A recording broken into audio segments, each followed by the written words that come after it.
entre sombras ir. ¿Cómo sentirme solo? Y en el dolor vivir. Si Él es mi consuelo, me ayuda siempre fiel.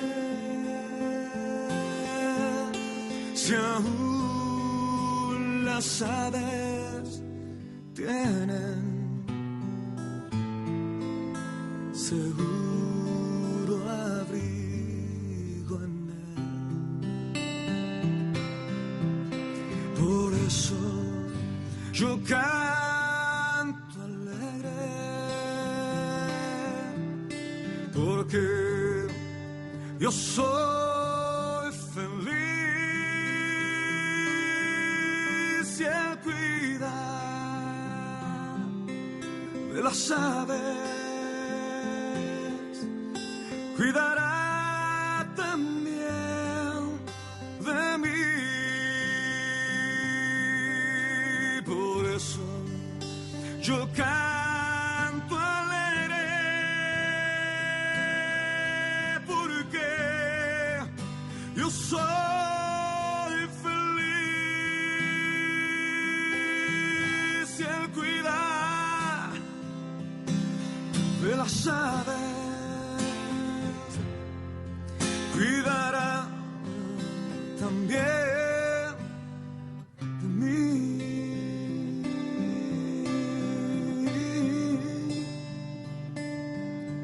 Señor, gracias por cuidar de nosotros en todo tiempo. Gracias por ser nuestro refugio, nuestra fortaleza, nuestro socorro, nuestro aliento, Jesús. Si no fuera por ti, no estaremos, Señor, en este lugar. Nunca te desalientes. Oigo al Señor decir, y en su palabra fiado, oigo al dolor huir. A Cristo paso a paso yo sigo sin cesar, y todas sus bondades me da sin limitar. Por eso yo canto alegre, porque yo soy feliz si Él cuida de las aves, cuidará también de mí. Oh, por eso yo canto alegre, porque yo soy feliz si Él cuida de las aves, cuidará también de mí. Si Él cuida de las aves, cuidará también de ti.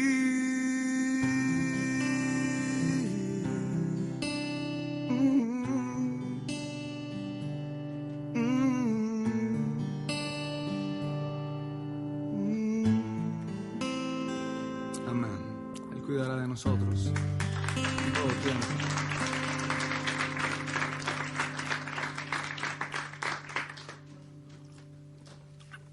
Hay un versículo en la Biblia que de hecho mandamos a hacer con mi esposa y lo tenemos para ponerlo, lo tenemos en la sala, en la casa, y nos recuerda, a mí me recuerda lo bueno que es Dios, y es el Salmo 32, el versículo número 8, que dice: te haré entender y te enseñaré el camino en que debes andar, sobre ti fijaré mis ojos.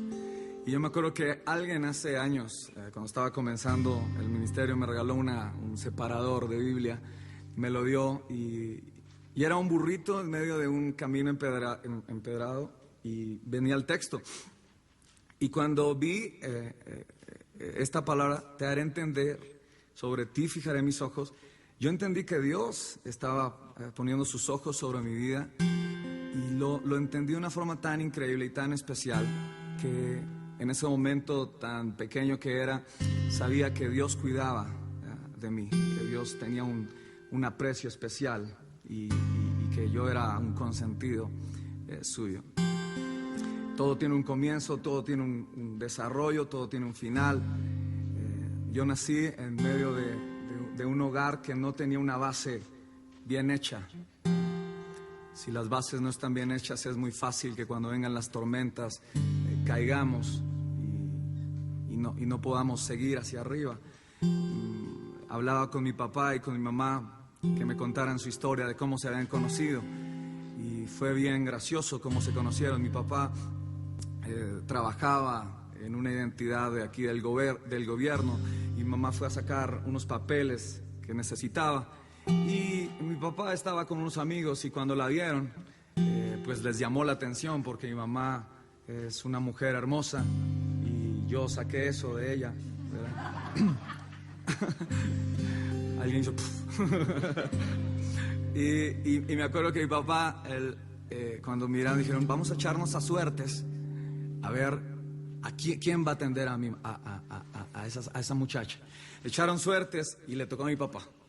Bueno, cualquiera de esos hubiera sido mi papá, pero le tocó a él. Y él atendió, y como todo buen conquistador y ganarse la apuesta, dijo: bueno, yo si quieres yo te llevo los papeles a la casa. Cuando nosotros vamos a una oficina de papeles, del DAS, de quién sabe qué, nadie nos va a decir: bueno, te lo llevamos a la casa, no tienes que hacer fila. No, son muchas filas, son muchas vueltas las que tenemos que hacer. Y bueno, mi papá se la llevó, y más o menos alrededor de 1 mes, 2 meses duraron de novios y se casaron. No tuvieron mucho tiempo para conocerse, y no hubo una base, no hubo nada. Entre las charlas que tuvimos, me acuerdo que mi papá dice que tuvieron su primera pelea a los 8 días, y a los 8 días casi que mi papá estaba saliendo de casa. Y qué difícil saber que a los 8 días de matrimonio están sucediendo cosas como estas. Gracias a Dios yo tengo un matrimonio increíble que Dios nos ha regalado, me ha regalado, y yo le doy gracias a Dios por eso. Poco a poco los problemas no se transformaron solamente en 8 días, sino que fueron tomando fuerza y cogiendo mucho más broncas del uno al otro. Y en medio de todo eso nací yo. Yo soy el mayor de 4 hermanos. Bueno, estoy yo, el burro por delante está Lucho, Luis Campos, después sigue Wilson, y después sigue John Pablo. Y comenzamos en el hogar. Obviamente el acordarme de cuando yo era pequeño con mis papás es imposible, pero desde que tengo uso de razón, y lo que me acuerdo es que lo que más recuerdo en casa eran las peleas que tenían mis papás. Mi papá se iba mucho tiempo, muchas veces de casa, 2, 3 días, y no regresaba a la casa, y tenía que ver a mi mamá sufrir, verlos pelear. Me acuerdo una de esas peleas que quedó grabada ahí como un chip, el cual Dios tuvo que restaurar, ver cómo después de una pelea mi mamá quería morirse, y mi hermano y yo, que éramos los mayores, no había nacido Wilson ni John Pablo, tener que ir hasta donde mi mamá y decirle: mamá, no te tienes que morir, no te mueras. Ella estaba tratando de enterrarse un destornillador, un desarmador, en su vientre y nosotros llorando, diciendo, mamá, no tienes que hacerlo, te necesitamos, te amamos, y saber que nos teníamos que dormir, pero teníamos que estar pendientes de que algo podía pasar en la noche, de que podía mi mamá poder hacer algo de asesinarse, y fue bien difícil. Yo me levanté entre una niñez que no era normal para un niño, ni siquiera que tuviera bases cristianas o que conociera a Dios. Mi papá seguía igual, se iba, volvía, se iba, volvía, y dentro de ese ir y volver, en el colegio, cuando comencé a estudiar en el colegio, los médicos descubrieron que yo tenía una enfermedad en mi ojo. Y más los médicos lo descubrimos juntamente con mi hermano, que está por aquí, y ahorita se lo voy a presentar. Antes no sé cómo se llamaban esos aparaticos donde uno ponía la película y aquí le iba haciendo, iba pasando la filmina. Yo me acuerdo que yo tenía ese aparatico y hacíamos así, y yo veía a mi hermano hacer así, quieto, y yo cogía la filmina y yo hacía esto. Entonces yo veía a mi hermano que él no hacía el movimiento que yo hacía, entonces yo le decía, ¿usted puede ver por los dos huequitos? Entonces mi hermano me decía, sí, yo puedo ver por los dos huequitos. Y yo, lo que entendí en mi adolescencia, no en mi niñez, mi hermano está enfermo. Yo creí que él era enfermo porque yo llegué, yo miraba solamente estaba mirando por mi ojo izquierdo.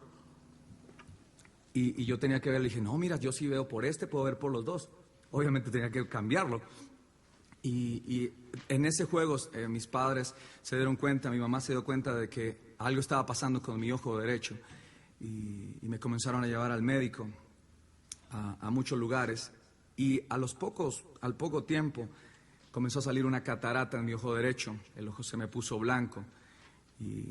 O sea que aparte de estar viviendo en un hogar disfuncional, difícil, tenía que vivir con que mi ojo derecho no podía ver y tenía una catarata y tenía algo que se veía mal. Y eso me ponía mal, eso me ponía triste. Me sentía menos que los demás al saber que tenía eso. Y me acuerdo que los niños y los compañeros se burlaban. Me decían que yo era el hombre lobo porque tenía como una luna en el ojo, y a veces yo aprovechaba eso para molestar y para asustar, pero sí era más el dolor de lo que yo podía sentir en mi enfermedad. Me acuerdo que el desespero de mi mamá por hacer algo para que yo pudiera ver, pero luego hicimos muchas cosas, de las que recuerdo un tour por 1000 visitas a especialistas.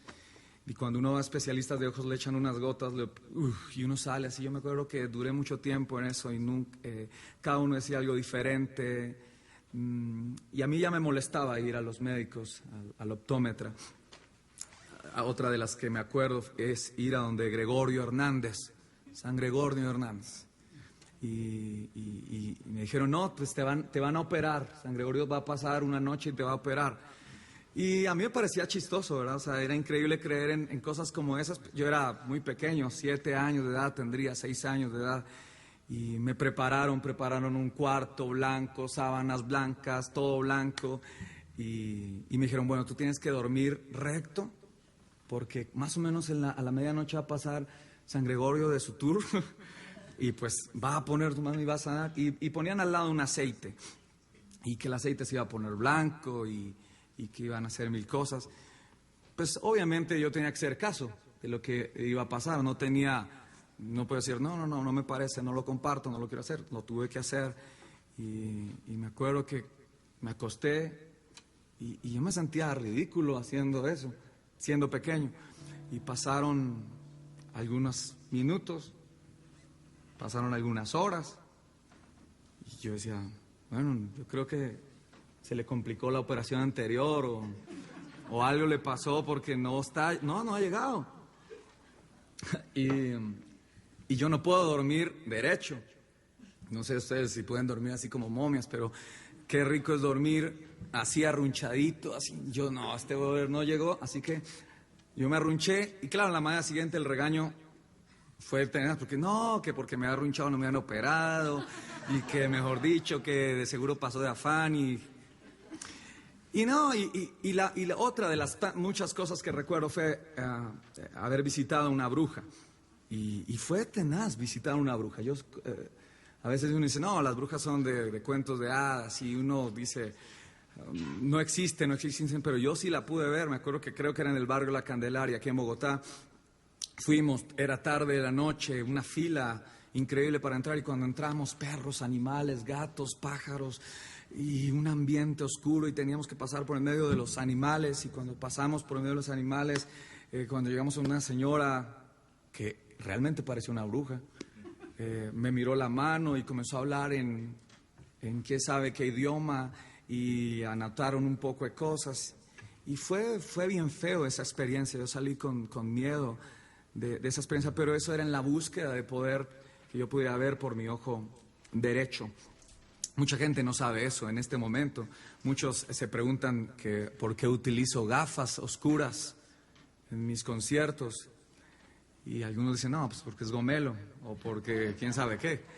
Pero realmente al ver solamente con un ojo todas estas luces, trato de cuidarme lo que más puedo con el ojo que puedo ver. Después de todo esto, mi papá todavía estaba en casa, y hasta que llegó un día donde él decidió irse de casa definitivamente. Llegó tarde de la noche, él solía irse y volver, y siempre volvía con serenatas. Yo creo que por ahí el cariño o el gusto o el aprecio que tengo por los mariachis y la música mexicana. La gente me dice, ¿por qué te gusta la música mexicana? Yo creo que era porque cada 8 días mi papá llegaba con una serenata y con una bolsa de pollo para contentar a mi mamá. Entonces cada vez que yo escuchaba el fa, fa, llegó mi papá. Y ojalá que no fuera el vecino que le estaba llevando a su esposa, porque me iba a confundir. Y yo me emocionaba porque algo que sí tengo que decir es que amo a mi papá con todo mi corazón, y con sus errores, con sus faltantes, lo amo. Y cuando esa noche llegó sin serenata, sin pollo, se encerró a hablar con mi mamá, yo me levanté a escuchar, me salió el espíritu de chisme, a escuchar detrás de la puerta, y estaban hablando de que había una niña, de que mi papá había tenido una relación fuera del matrimonio, y que definitivamente mi papá tomaba la decisión de irse de casa y irse a vivir con esta persona y con la niña. Cuando yo escuché niña, me dolió mucho, porque yo era para él su preferido, el primero, y sentí como si me hubieran cambiado, como si esa niña hubiera tomado el lugar que me correspondía. Yo no quise escuchar más, lo único que hice fue ir a acostarme, y lloré increíblemente. Mi mamá tuvo que comenzar a trabajar en muchas cosas. Uno de esos trabajos que recuerdo era vender productos de belleza en la calle. Me molesta ese trabajo, no me gusta ese trabajo, porque ese trabajo hizo también que perdiera a mi mamá. Mi mamá salía desde muy temprano hasta muy tarde, y no tuvimos comunicación, no tuvimos diálogo con mamá. Y no era culpa de ella. Ella tenía que sacar a sus 4 hijos adelante, tenía que tomar la carga, hacer del hombre, y en la casa quedaba el mayor. Así que tuve que aprender a lavar pañales, a hacer comida, y no teníamos plata para los pañales desechables, así que tuve que aprender a lavar los pañales, a hacerlos, y todo el cuento a mi último hermano, al cuarto, a John Pablo. Y bueno, aprender a todo, a cocinar, a ser la mamá de casa. Y comencé a vivir una vida que no me correspondía. Igual yo creo que mi mamá también comenzó a vivir una vida que no le correspondía. Y en el desespero y todo esto, mi abuela tenía una casa y alquilaba habitaciones, cuartos, y en el segundo piso vivían unas personas cristianas, evangélicas, que le compartían a mi abuela del amor de Jesús. Y me acuerdo que un día fuimos, mi abuela, mi abuelito y yo fuimos a la iglesia De hecho, aquí está la persona que nos compartió y que le compartió a mi abuela, es el pastor César Fajardo. Y fuimos, y yo me acuerdo que cuando llegamos, pues qué locura, ¿verdad? Cuando uno va a una iglesia cristiana, como que el shock, porque uno va a una iglesia tradicional, por no decir otras religiones, y es muy calmado todo, pero allí me gustó la alegría, la música. Ahora tenía 10 años de edad, también igual estaba muy pequeño. Y comenzamos a ir, y me acuerdo que era una campaña de sanidad de los hermanos T.L. Osborne. Y mi abuelita tenía una enfermedad en su brazo, no lo podía mover bien, y oraron por los enfermos ese día. Y mi abuela, Dios la tocó y fue sana. Así que comenzamos a ir cada 8 días religiosamente, hablo por mi persona, por mí, a la iglesia. Y me encontraba con amiguitos y ahí jugábamos. Claro, obviamente yo estaba en la música, en la danza, y cuando entraba el pastor a predicar, pues yo me salía a jugar canicas en la esquina de la iglesia. Y me gustaba por eso también, pero no tenía un encuentro con Jesús. Eso fue en mayo del año siguiente. Mi mamá comienza a ir a la iglesia y conoce a Jesús. Y poco a poco comenzamos a ir todos a la iglesia, poco a poco comenzamos a ir todos a la congregación, a la Misión Carismática Internacional. En ese entonces, cuando comenzamos a asistir a la iglesia. Y la situación económica seguía difícil. No teníamos mucha solvencia económica. Debíamos arriendo muchas veces en muchos lugares. Me acuerdo que teníamos que llegar tarde a la casa para que los dueños de casa no se den cuenta que habíamos llegado, para que no nos cobraran la renta. Y nos quedábamos en la casa de los abuelos, esperábamos hasta las 11 de la noche. Y me acuerdo que un día de tantas esperas entramos a las 11. Y como a las 11:15 golpearon la puerta. Entonces mi mamá se asustó y no, son los dueños de la casa, nos van a echar de la casa. Yo me acuerdo que yo salí y la señora dice, mamá, no, está cansada. Y tener que poner la cara y decir, no, miren, nosotros vamos a pagar la renta, pero por favor no nos va a echar a la calle, déjenos quedar aquí en casa. Y pasó varias veces el hecho de tener una economía inestable. Así que era muy difícil el domingo ir todos a la iglesia, porque éramos 4, mis 2 abuelos y mi mamá éramos 7 personas, así que o almorzábamos bien o íbamos todos a la iglesia porque teníamos que el bus de ida, bus de vuelta y de pronto tomar algo. Así que mi mamá, mis abuelos tomaron la decisión de comenzar en una iglesia pequeña cerca a la casa. Y yo dije, no, yo no quiero ir a una iglesia, yo que me quiero quedar aquí, esta es la iglesia, a mí me gusta esta iglesia. Y mi mamá me decía, pero no vamos a tener para la plata para irte. Entonces le dije, no hay problema. Así que me volví un experto en subirme por detrás de la puerta de los buses para llegar a la iglesia. Y muchas veces me daban la plata, pero yo prefería ahorrármela y siempre me subía por la parte de atrás de los buses, como estilo vendedor ambulante. Entonces ya sabía que en los semáforos se ponía en rojo y cuando se bajaba alguien, ese era el momento para subirme. Y ahí me quedaba y iba a la iglesia. Y ahí comenzó, yo creo que lo que hoy puedo hacer y es servir al Señor. Mucha gente dice, ¿cómo comenzó Alex Campos su servicio a Dios? ¿Cómo será que comenzó de una con su guitarra, a cantar, a hacer canciones? Y comenzó de una forma increíble. Y creo que le doy gracias a Dios por haberme permitido eso. Me acuerdo que mi mamá es una mujer que habla mucho. Para los que la conocen se van a saber eso. Y mi mamá se quedaba hasta que quedaba el último y hablaba. Y después pues se quedaba hablando con la gente que hacía el aseo de la iglesia. Y era el hermano Zapata y Carmencita. Y hablaban. Y yo veía que mientras mi mamá hablaba con ella, pues el pobre hombre levantando sillas, eran como 2000 sillas. Y yo ahí mirándolo levantar sillas, hasta que un día le dije, ¿le quiere que le ayude? Me dijo, claro, es un hombre increíble. Comencé a ayudarle a levantar sillas, y yo levantaba sillas, y veía, y mi mamá seguía hablando. Entonces, ¿qué más hay que hacer? No, hay que barrer. Barría, y mi mamá seguía hablando. ¿Qué más hay que hacer? Hay que trapear. Trapeaba, y veía a mi mamá seguía hablando, así que poco a poco me hice cargo del aseo de la iglesia. Lavar los baños, las oficinas. Y lo hice por mucho tiempo. Y me encantaba hacerlo, me encantaba estar en la iglesia, me sentía seguro estando en la iglesia, me sentía con paz y era una iglesia grande en ese entonces, era un terreno grande, así que yo hacía el aseo, limpiaba, veía cómo ensayaban las danzas, los coros, veía los grupos de alabanza lo que más me llamaba la atención era la música. Entonces cuando yo hacía el aseo y veía ahí cómo ensayaban y hacían las cosas, era bien chévere. Y los bateristas siempre van a esconder las baquetas en sus iglesias. Si usted es pastor en una iglesia, usted no va a dejar las baquetas ahí para que llegue un niño y le pegue. Y yo sabía dónde escondían las baquetas, así que cuando se iba todo el mundo, yo arrancaba y cogía las baquetas y claro, ya no había nadie, pues estaba la zapatica, camiseta, ya no decían nada, yo me ponía a tocar, tum, tum, tum. Y una vez me concentré y estaba tocando y tocando, cuando de pronto siento una mano aquí, tan, y era el líder de la danza que se había olvidado por un cable o algo así, yo, Me dice, oye, qué bien tocas la batería, me dice. Y yo así todo nervioso y me dice, no, qué bien, deberías, no sé, involucrarte en algo.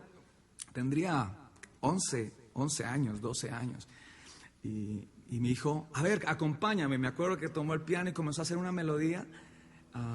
Y yo me puse a acompañarlo. Obviamente yo tocaba lo que yo veía. Y dije, bueno, yo creo que todo el mundo sabe tocar música, así que no debe ser algo especial. Y Dios da dones y reparte dones de acuerdo a su gracia, ¿verdad? Y en ese momento me di cuenta que yo tenía un don y un talento para aprender instrumentos musicales.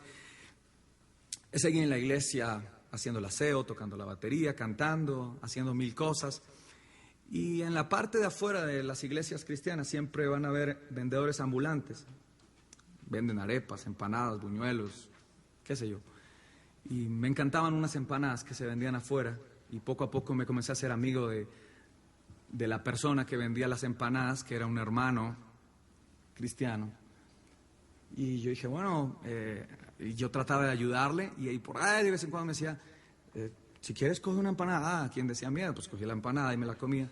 Hasta que un día me dijo, mira, te propongo que me ayudes a hacer las empanadas, a trabajar, te daría 1,000 pesos. Claro, para mí 1,000 pesos, yo nunca había tenido onces ni...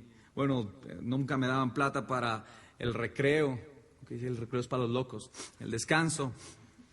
Y yo dije, bueno, voy a hablar con mi mamá. Y mamá más o menos conocía a este señor. Y pues parecía bien, o sea, parecía muy normal. El único inconveniente era que yo tenía que quedarme los sábados en la noche en su casa trabajando. A las 4 de la mañana salíamos con el carrito lleno de café, tinto, leche y toda la masa para hacer las empanadas desde el Ricaute, el barrio El Ricaute, que es como en la 13, hasta la 22, y siempre eran varios kilómetros, y bueno, para un niño pues más kilómetros eran de caminar. Y me acuerdo que el segundo sábado de estar trabajando allí, esta persona comenzó a hablarme de una forma diferente y comenzó a insinuarme cosas que yo no entendía. Y a los pocos minutos estaba abusando sexualmente de mí. Lo difícil de todo esto fue que era entender él decía, esto lo hacen todos sus papás con sus hijitos.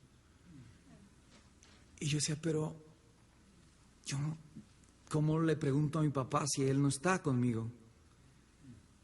Y me sentía tan mal, tan sucio, tan horrible, que yo tampoco tuve confianza de llegar a casa y decirle, mamá, ¿me pasó esto? No, yo me lo guardé, me lo callé, no se lo dije a nadie.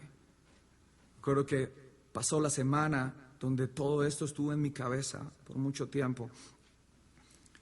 Llegó el sábado siguiente y el tener que ir, porque si decía que no iba, algo estaba pasando. ¿Qué está pasando? ¿Por qué no quieres ir? No, yo prefería ir para que no levantar sospechas de nada, que nadie supiera nada. Y yo iba y me acuerdo que me quedaba hasta tarde de la noche afuera, en el barrio, dando vueltas. No quiero entrar, no quiero entrar, no quiero entrar, no quiero entrar, hasta que en algún lugar tenía que dormir y tenía que entrar. Y entraba y tenía que llegar a lo mismo. Pasó durante 3 sábados, 4 sábados, hasta que llegó un momento donde dije, no quiero más, no aguanto más, y no volví a la iglesia, dejé de ir. Un día, igual nadie se iba a dar cuenta del niño que hacía el aseo en la iglesia, nadie notó mi partida en la iglesia, así que fue una ida más de un niño que iba solo a la iglesia. Y cuando me acuerdo que mi mamá me insistía los domingos en la tarde para ir a la iglesia, a la reunión de 5, vamos a la iglesia, yo no quiero ir, no quería saber nada de iglesias, no quería saber nada de Dios, y hasta que, bueno, poco a poco mi hermano comenzó a ir. Siempre me ha encantado el fútbol, siempre me ha gustado jugar al fútbol, y comenzaron a jugar los jóvenes en las tardes, y me invitaban y dije, bueno, voy a jugar, y después salían para la iglesia, y cuando entraban a la iglesia como que... Y poco a poco eso hizo que yo comenzara otra vez como a involucrarme o asistir a una iglesia. Era la iglesia Filadelfia de la avenida Boyacá, del pastor Flavi, que está aquí conmigo también. Y comenzamos a ir, y cuando llegué, a mí no me gustó la iglesia. Y obviamente venía de otra iglesia, y cuando llegué pues había una cantidad de gente cantando, y yo no sabía, o sea, no era profesor de música, pero sí sabía que no había algo, o sea, que como que no cantaban tan chévere, como que algo en el oído no me hacía bien. Y la escuela dominical subí, y yo me acuerdo que no quería ir a la iglesia, pero iba porque resultaba yendo después de los partidos de fútbol, de jugar con los muchachos, hasta que tomé otra vez el ritual y la constancia de comenzar a ir a la iglesia. Me acuerdo que una vez el pastor dijo, bueno, vamos a hacer un retiro, un encuentro de adolescentes. Ya tendría yo como 15 años, 16 años. Y yo dije, wow, vacaciones. Para nosotros, o sea, en ese entonces ya casi no íbamos a tierra caliente. Así que dije, no, piscinita. Bueno, chicas no mucho porque pues, estábamos muy pequeños. Así que yo dije, piscina, fútbol, amigos. No, la berraquera. Pero en ningún momento me pasó, uy, qué chévere, voy a encontrarme con Dios. No, nada, no, eso no me pasó por la cabeza. Fuimos, y era de sanidad interior. Y me acuerdo que las primeras conferencias así como que, ay, ya, que se acabe. Y apenas decían, ok, amén, salíamos a la piscina o a lo que hiciera. Y es más o menos el espíritu de un adolescente, o sea, le gusta el juego. Y no queríamos más, así que llegó una charla. Y llegó una conferencia que creo que donde Dios comenzó a hablarme radicalmente y a hablarme, a sanar mis heridas. Y me acuerdo que la estaban dando 3 hermosas mujeres que Dios utiliza en muchos de estos en nuestro país, en muchas naciones del mundo.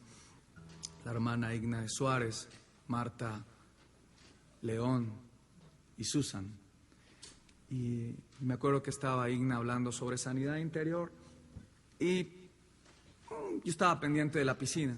Pero hay un momento donde ella dice, aquí hay un chico que fue abusado sexualmente.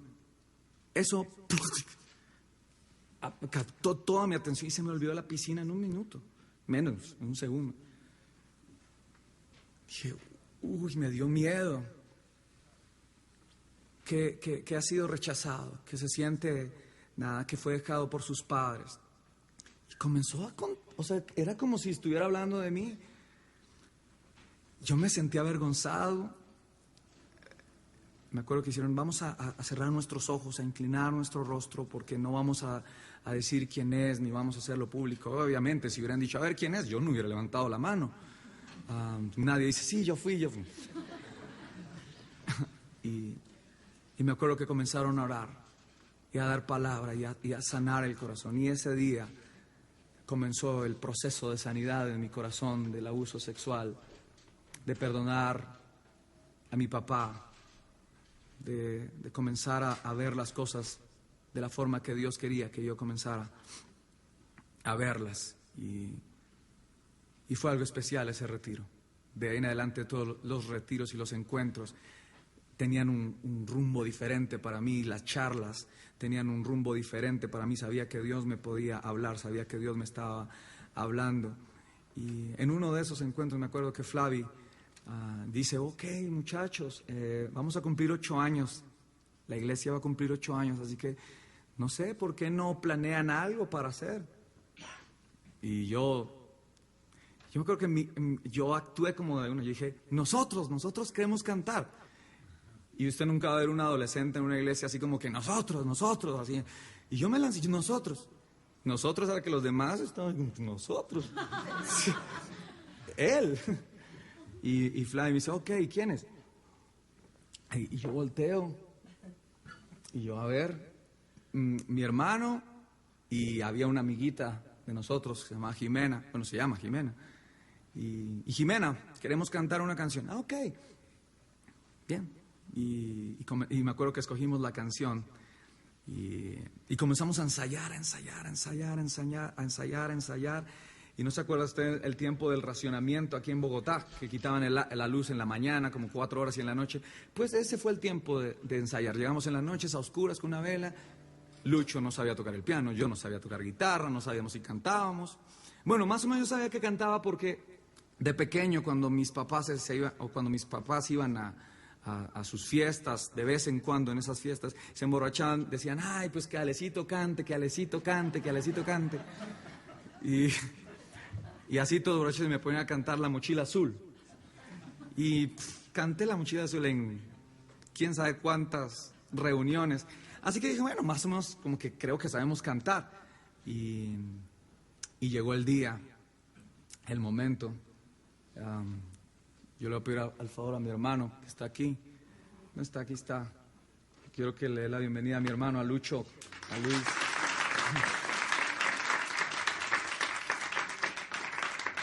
Siempre dicen la diferencia de Luchito, es bien formalito, con su camisa adentro, su camisita, y yo soy más el pantalón roto. Y llega un momento y me acuerdo que dentro de mí estaba el chip de todo músico que quiere relucir, ¿verdad? Porque los músicos queremos mostrarnos, aquí estoy, y si me dan la guitarra, entre más duro me suene por encima de todos, y todos luchamos. Así que yo tenía el chip de, vamos a relucir, vamos a mostrarnos. Y habían 3 reuniones, 8 de la mañana, 9 de la mañana, 11 y 5 de la tarde. Y dije, no, el de las 11, que nos pongan el de las 11, que ese es el chévere. Ahí va toda la gente y de pronto probablemente me gustaba alguna chica de la iglesia, así que ahí allá va ese culto y entonces me va a ver así cantar y le voy a llamar la atención. Y el pastor nos dice, bueno, ustedes van al culto de las 5. El culto de las 5 no me gustaba a mí. Y no, el de las 5. Y siempre el de las 5 iba mucho más poquita gente, y la mayoría de gente de los que ven era gente adulta, gente que se la pasaba llamando al pastor en medio de la predicación.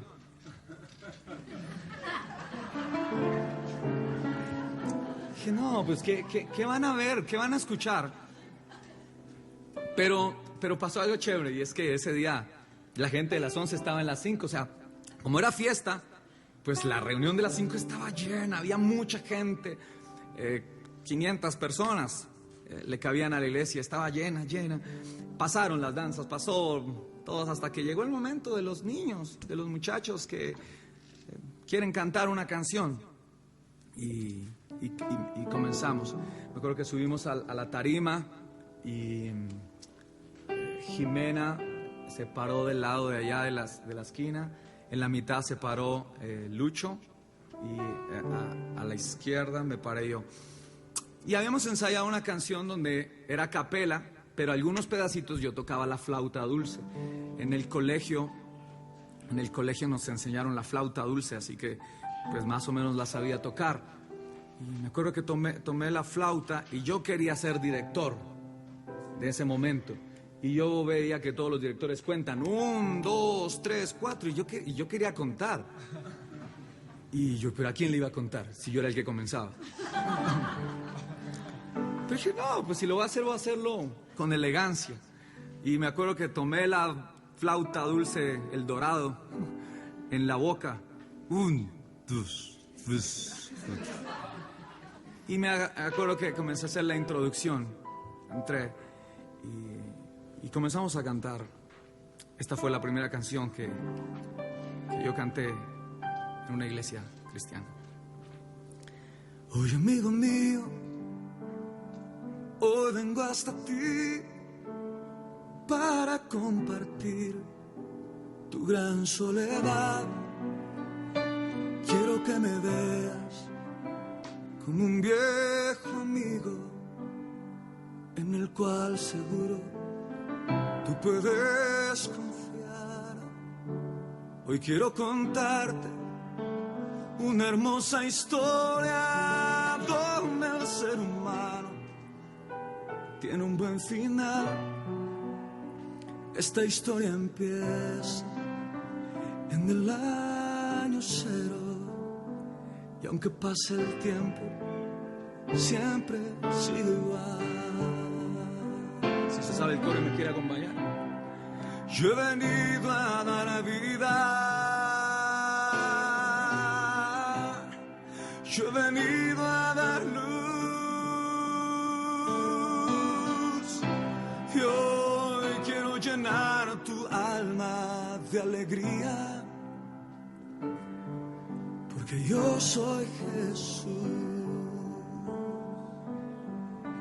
Se terminó la canción. Ya uno estaba nervioso, de hecho yo estoy nervioso aquí. Y uno con los ojos cerrados, pues, tratando del respeto. Y se terminó, tan, tararán, tan, tan, tan, ¿ya? Y comienzan a pasar los segundos. Y creo que hasta llegaron a pasar algunos minutos y nosotros nos bajamos de la tarima, nadie decía nada, nosotros ahí.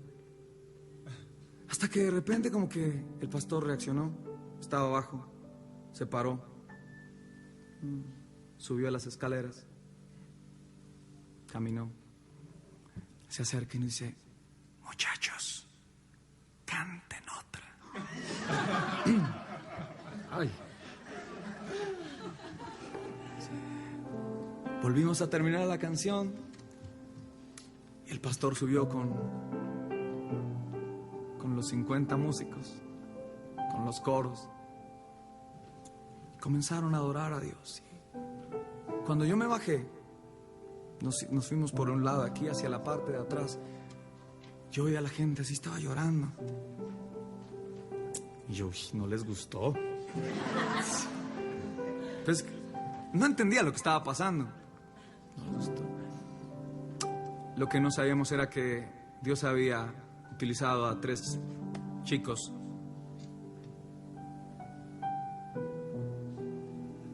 y les había dado algo que se llama unción.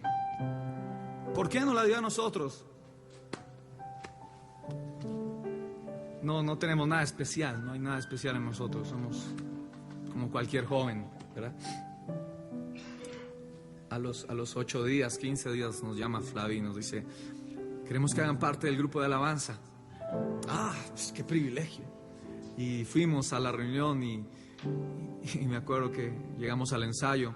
Yo conocía los ensayos, yo sabía que era un ensayo porque en mis horas de aseo sabía cuántas horas podíamos durar para hacer una canción. Y llegamos y el ensayo fue bien tranquilo, bien normal. No hubo así como mucho y me acuerdo que cantamos una canción, estaba por mi menor creo, y a cada uno le pusieron el micrófono para que cantara un poquito, un pedacito. Lucho tenía un tecladito pequeñito y yo hacía coros.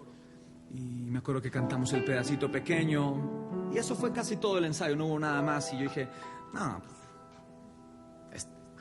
me gustó el ensayo. No volví al ensayo. Yo siempre he tenido así como un chip de que tienen que ser bien o bien. Y no volví. Y pasaron como 2 meses y vuelve a llamarnos Flavio y nos dicen: Dios me mostró que había que reestructurar el grupo de alabanza. Y yo,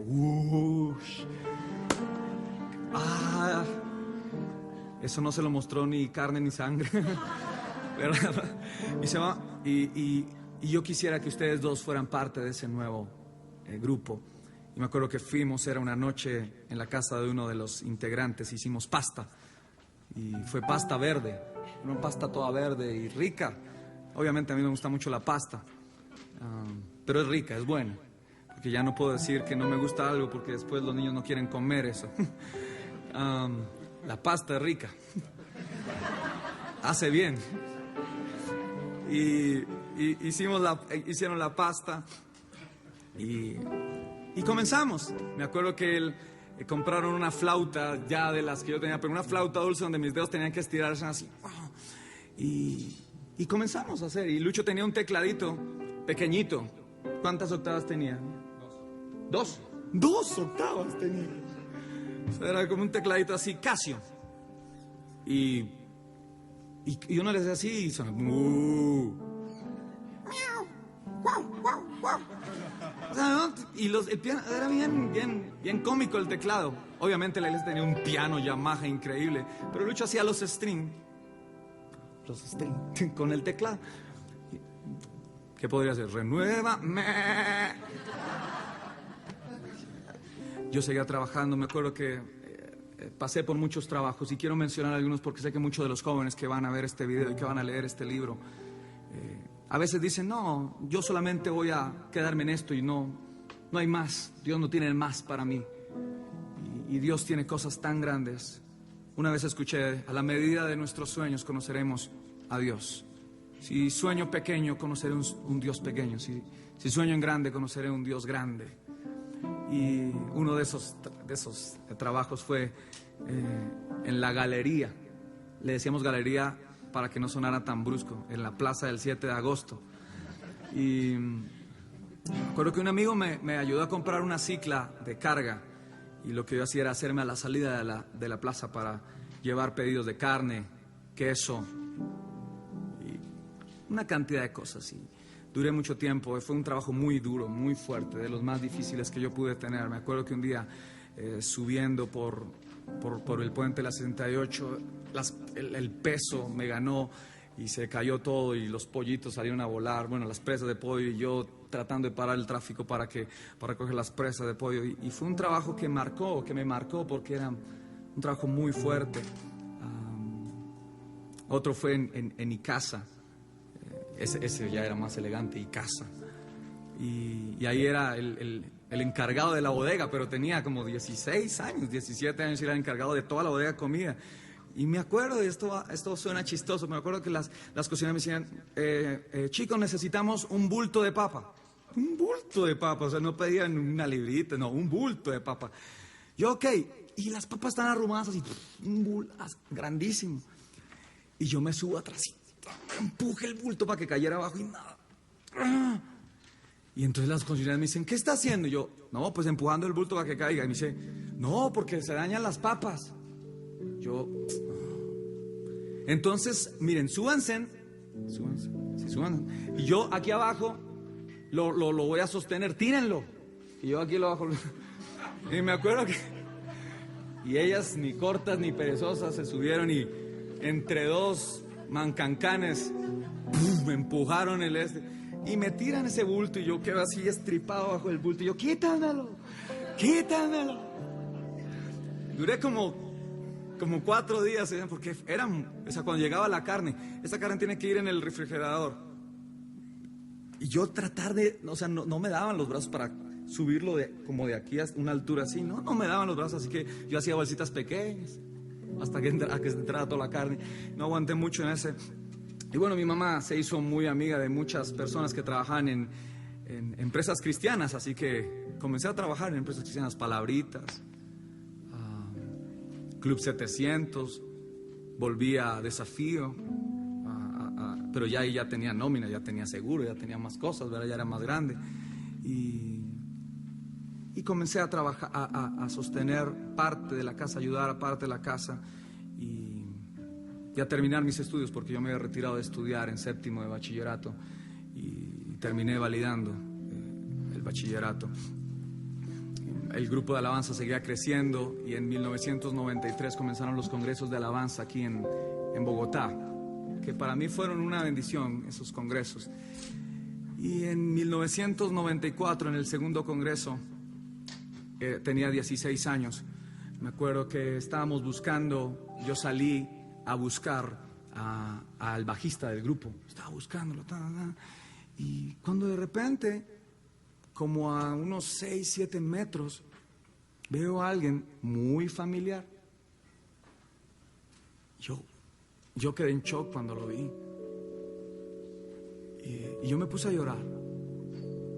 Era mi papá, que se había ido de casa y no había vuelto. Cuando lo vi, él se paró porque él me conoció y nos paramos. La gente pasaba en medio de nosotros, parecía una escena así de novela venezolana. Y en un momento arrancamos, caminamos y nos abrazamos. Y él comenzó a llorar. Y lo primero que yo sentí decirle a mi papá fue: papá, perdóname. Perdóname por haber sido mal hijo, porque nunca te aprecié, porque nunca te dije que te quería. Y quiero que sepas que eres el mejor papá del mundo y que siempre te ama. Mi papá se puso a llorar como nunca en la vida lo había visto llorando. Y él me decía: hijo, ustedes me tienen que perdonar a mí.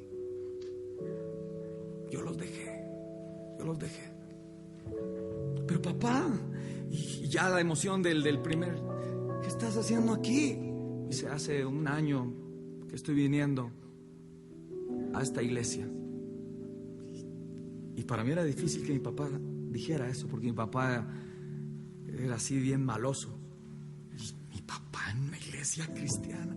Y tenía aquí un brazalete que decía Ujier. Y Ujier. Y había pasado algo chistoso, porque en la noche anterior, y obviamente mi mamá, por muchas de las situaciones económicas y muchas, a veces acusábamos a mi papá: si su papá no se hubiera ido, nos hubiera dejado, bla, bla. Y yo me acuerdo que ese día yo por dentro dije: yo bendigo a mi papá donde quiera que esté. Yo sé que él un día va a ser un gran hombre de Dios. Y al otro día me lo estoy encontrando como mujer. Y le digo: bueno, papá, ¿dónde nos encontramos a la salida? No te me vas a perder, ¿verdad? Y me dijo: no, mira, yo voy a estar en tal lugar, en tal lugar. Ok, entré. Y yo entré en shock. Yo estaba así como que... Mi papá, o sea, era lo máximo para mí. Obviamente, yo había llenado ese vacío con Dios. Porque lo primero que yo conocí de Dios fue el área paternal. Yo me acuerdo que cuando estaba en la iglesia, en la primera iglesia, yo un sábado de jóvenes dije: si tú existes, después de 2 años de estar en la iglesia, si tú existes, sé mi papá. Sé mi papá.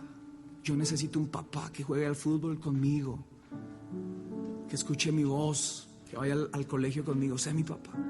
Y ese día, él fue mi papá. Hoy es mi Señor, mi Salvador, pero tengo una relación tan increíble, tan cercana. Por eso las letras de mis canciones, por eso me reflejo en ellas, en mi papá Dios. Y ese decía: tengo 2 papás. Y entré y estaba Marcos Witt cantando. Y yo me puse a buscar a mi papá rápido entre los 15,000, 12,000 personas que estaban ahí en el congreso. Hasta que de repente lo encontré ahí arriba. Y me puse a llorar. Y me acuerdo que estaban cantando esta canción que marcó también mi vida. Tu fidelidad es grande, tu fidelidad incomparable es. Nadie como tú, bendito Dios. Grande es tu fidelidad. Tu fidelidad es grande, tu fidelidad incomparable es. Nadie como tú, bendito Dios. Grande es tu fidelidad. Tu fidelidad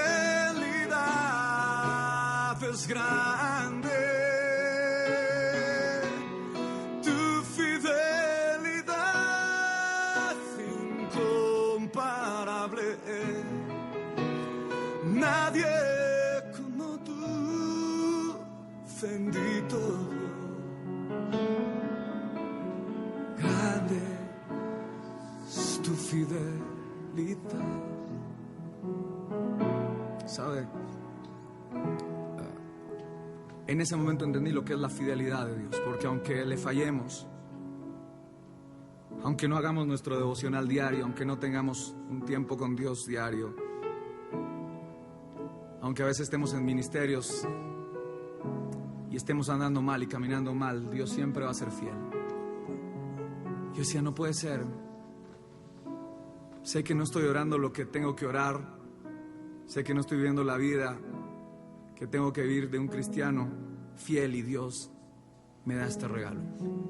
Es incomparable. Es difícil de entender la fidelidad de Dios.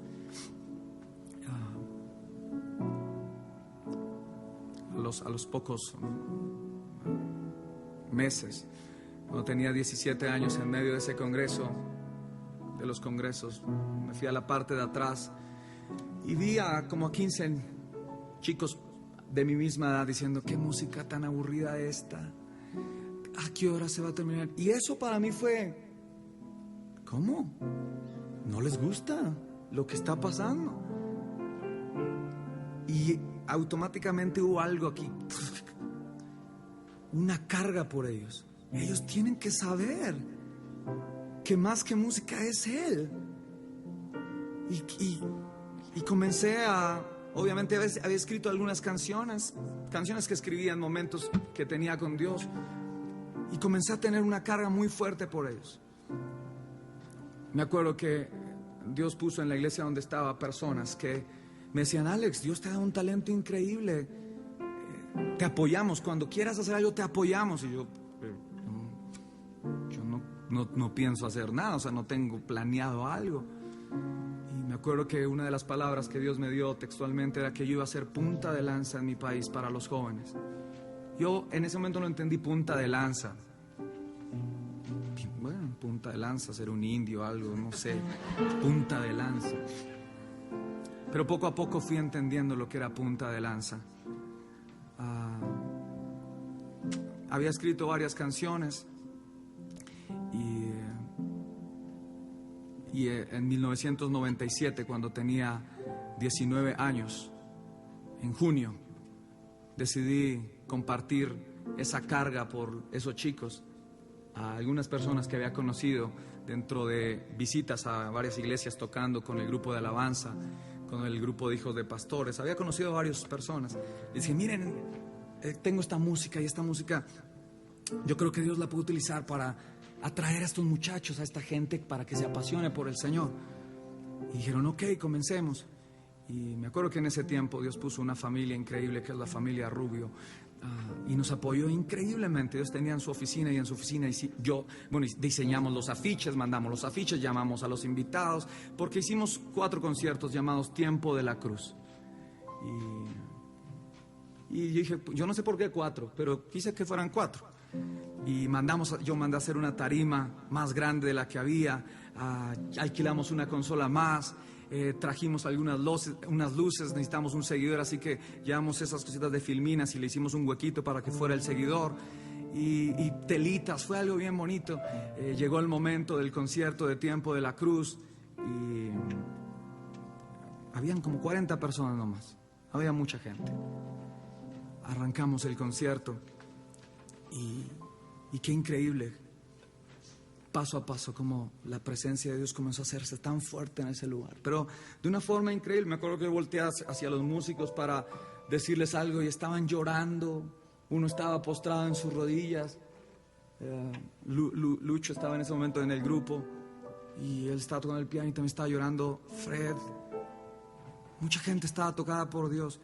Al día siguiente que se repetía el concierto, ya no habían esos 30 fueron y dijeron: tienen que conocer algo, tienen que ver algo, y trajeron otra gente. Al tercero, que fue la semana siguiente, llegó mucho más gente, y al último estaba casi llena la iglesia. Y yo me acuerdo que yo le dije: ok, Dios, si tú quieres que yo me meta esto de la música, yo quiero que tú lo confirmes, y te la voy a poner. Bueno, para él no hay nada difícil, pero te la voy a poner así que yo diga: ok, es por ahí. Y yo quiero que mi pastora, en ese momento era la hermana Zoraida, ella venga y me dé una palabra de parte tuya y me confirme que yo voy a ser punta de lanza. Si eso no pasa en estos 4 conciertos, voy a dar por entregado que es una emoción mía, que es música.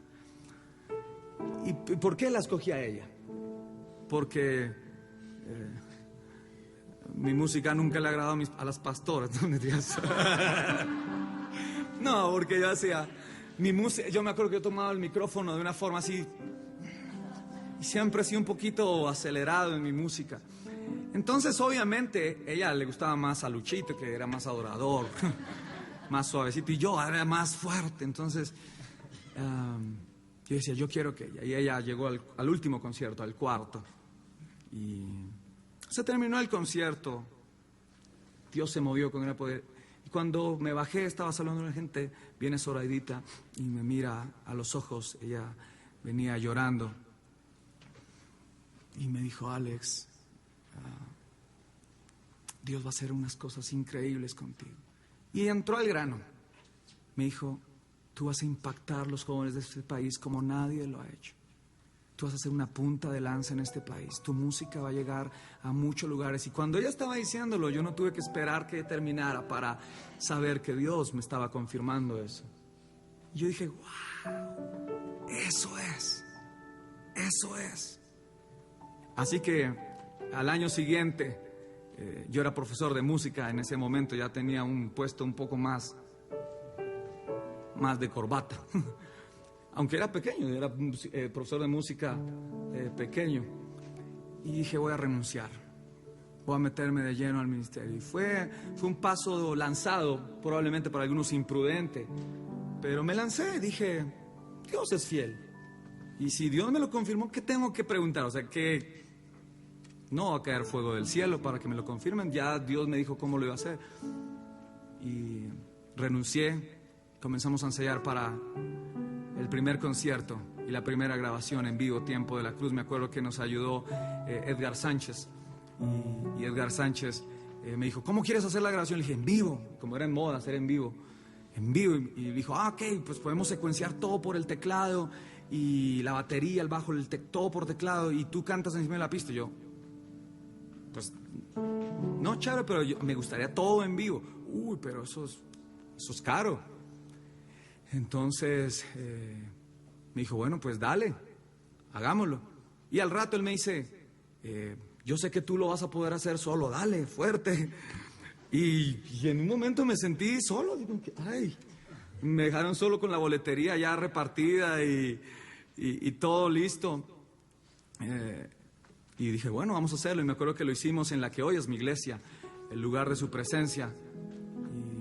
Y Lucho asistía ya a la iglesia, ¿verdad? Lucho ya era parte de la iglesia y me parecía una iglesia bien linda. Y la hicimos ahí con toda la inexperiencia del mundo. Cometimos 1000 errores. Y cuando se terminó, gracias a Dios, las entradas pagaron los gastos de esa noche y salimos a flote. Pero lo que no sabía era que después de eso, ¿qué van a hacer con el disco? ¿Quién lo va a postproducir? ¿Quién lo va a mezclar? ¿Quién lo va a arreglar? Y eso cuesta plata. No, yo no ni tenía idea. Así que dejé pasar un año hasta que llegó alguien que dijo, Alex, ustedes grabaron un disco, ¿verdad? Yo sí. Ok, Dios me dijo que les tenía que ayudar. Y me dijo, ¿cuánto les hace falta para terminar el disco? Y yo les dije, bueno, hace falta esta plata.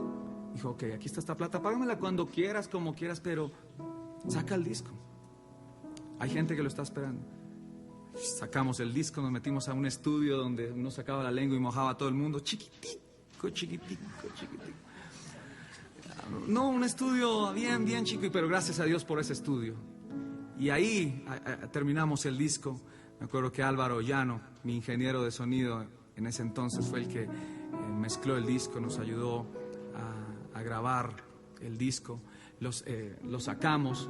Me acuerdo que fui a mostrárselo a personas que no habían grabado el disco, pero que eran importantes dentro de ese momento en la alabanza y la oración de Bogotá. A ver qué les parece. Y yo así, como, yo sé que interesante, sí está chévere. Pero ¿cuál es la canción fuerte? Yo le dije, todas. Dice, no. Yo sé que tú estás emocionada de hacer un disco, pero ¿cuál es la? Le dije, no, todas. todas son fuertes, todas están chéveres. Y ya hay mucha gente como que, este es el niño que quiere hacer música, el muchacho que quiere hacer música. Bien. Lo dejé ahí calmado, esperamos como que pasara algo. Y fui a una empresa de distribución de música en ese entonces. Y llevé el disco y dijeron, mira, realmente está bueno, pero no se interesa porque los ministerios colombianos o los grupos musicales colombianos no son rentables, no venden. Así que no podemos meterle plata a algo que no vende, así que pues lo sentimos. Me lo llevé y yo siempre he sido de retos, de superar retos, ¿no? Así que a los pocos meses hicimos un concierto, el lanzamiento. Me acuerdo que algunas amigas de nosotros se vistieron de neón y vendían los discos así. Me han dicho, hicimos 1000 cosas y Dios nos bendijo con las ventas del disco en ese lanzamiento. Y la gente comenzó a decir, esta gente vende discos. Así que nos llamaron ahí, sí. Nos llamaron y, bueno, vamos a firmar un contrato. Y bueno, comenzamos a trabajar sin ningún contrato, a vender. Comenzamos a darnos a conocer en algunas ciudades de aquí de Colombia. Y a los pocos meses me dice el director, el gerente, me dice, ok, Alex, necesito que me des más descuento de tu disco porque no nos están dando los números. Y yo por dentro dije, yo habilité todo el tiempo matemáticas y si me habla de números me voy a rajar aquí. Yo, pero ¿por qué no le puse atención a la clase de matemáticas? Y yo me acuerdo que mi oración dentro de mi cabeza fue, Señor, tú sabes que yo soy malo para los números. Tú sabes si me están engañando o no. Tú dime lo que tengo que hacer en este momento. Y me acuerdo que me dijo, bueno, ¿qué vamos a hacer? Le dije, no te puedo dar más descuento. Así de uno y yo por dentro, ¿qué le dije? Pues claro, un muchacho que estaba comenzando y era el gerente de la empresa. Me dice, ok, Alex, no podemos seguir con el disco. Le dije, ok, entonces dámelo. Entonces me dijo, pero te voy a decir una cosa, si ustedes se van de esta empresa, no va a ocurrir nada con este disco. Porque nadie se los va a vender, nadie lo va a distribuir y van a quedar en el olvido, o sea, nos van a necesitar. Me salió el campus que hay en mí. Cogí mi disco y le dije, Dios va a hacer algo grande con este disco. Ustedes se lo van a perder. Me lo llevé y llamé a José Luis Becerra, que hoy en día es mi coordinador y el manager. Y le dije, José Luis, es contador público. Le dije, ¿cómo se forma una empresa? ¿Cómo se hace una empresa? Me dijo, ok, se hace esto. Y yo le dije, ok, yo quiero hacer una empresa. Y se va a llamar Envy Records. Formamos una empresa en el cuarto de Esteban, que es el bajista de mi grupo. Comenzamos desde ahí a distribuir música y a llamar. Miren, y lo tenaz era que la otra empresa se había molestado tanto conmigo que habían dicho, cada vez que llamen por esos discos, digan que no existen, que no se venden, que no. Entonces era llamar y decir, no, sí se venden, los estamos distribuyendo. Y poco a poco fuimos creciendo hasta convertir Envy Records en una empresa sólida, fuerte, económicamente, que daba para sostener ya no solamente a 2 muchachos que tenían un sueño, sino a varias personas, porque era el contador, la secretaria, los vendedores, y ya nos pasamos del cuarto de Esteban a una casa completa, donde cada uno tenía su oficina, nuestro estudio de hacer cosas, y comenzamos a ver un aire, un suspiro. La canción Me robaste el corazón, Su dulce voz, Vuelve pronto, comenzaron a hacer canciones muy importantes dentro de lo que era la música cristiana aquí en Colombia.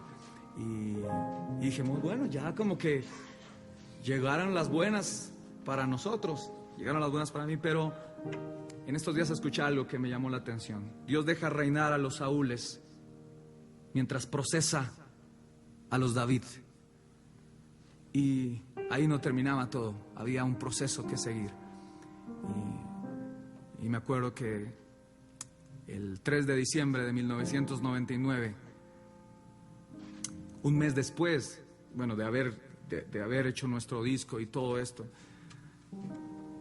me quedé en casa de un amigo y en la mañana, 6 de la mañana, me llama el pastor Machuca, papá de Esteban.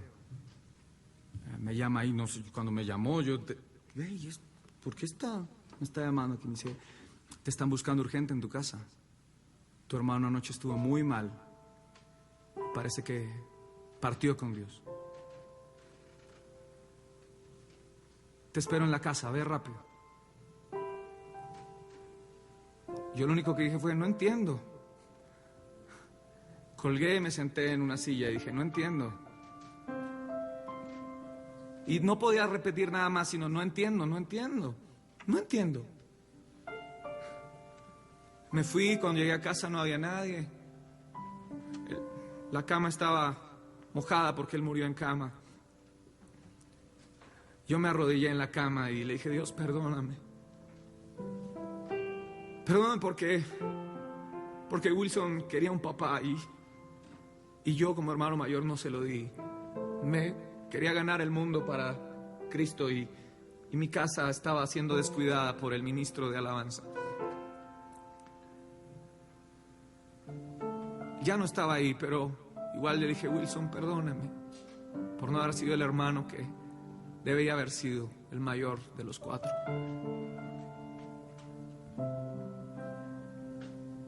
Hay cosas de Dios que no vamos a entender, pero Dios es fiel, Dios es bueno y su misericordia es para siempre. Fue bien difícil ver a mi mamá la semana que seguía llorar buscando a las 7 de la mañana a mi hermano por la casa tirada en el piso. Y Dios me dio una lección muy grande, porque al día siguiente, cuando lo enterramos, fui al cuarto y él hacía maquetas. Y el día antes de que él muriera, o la última vez que yo lo vi, él salió corriendo porque yo iba corriendo. Y me dijo, mira esta maqueta que hice. Y yo, está linda, chévere, ok. Y ahí, como padres y hermanos mayores, le dices, ok, sí, chévere. Y ese día me puse a ver la maqueta. Y era la casa con la que él soñaba para nosotros. Y había un cuarto que decía Tiempo de la Cruz, y había una guitarrita chiquitica y un piano. Ese era mi cuarto. Yo estaba al frente de mi mamá, yo tomé la maqueta, la dejé ahí y me fui a llorar al baño. Porque él pensaba en mí, yo no estaba pensando en él. En mi hermano Wilson. Él partió. Hubo un tiempo difícil. Me acuerdo que igual seguimos exaltando al Señor en la noche, el día de la velación, de enterrarlo. Fue una noche tan increíble, un día tan increíble. Ese día muchos conocieron que Jesús es bueno. Al poco tiempo mi abuelo muere también.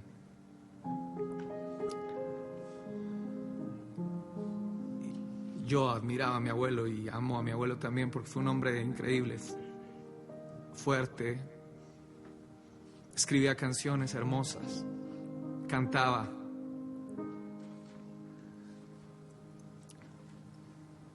Cuando mi abuelo estaba agonizando, tenía que salir a hacer una gira de conciertos. Voy a la clínica y lo miro y le digo, abuelito, me tengo que ir. Y él me miró con sus ojitos y tan solo me hizo que sí. Y yo le dije, te quiero cantar una canción. Y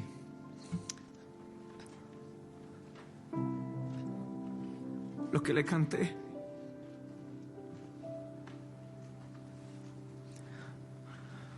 ¿cómo podré estar triste? Como entre sombras y cómo sentirme solo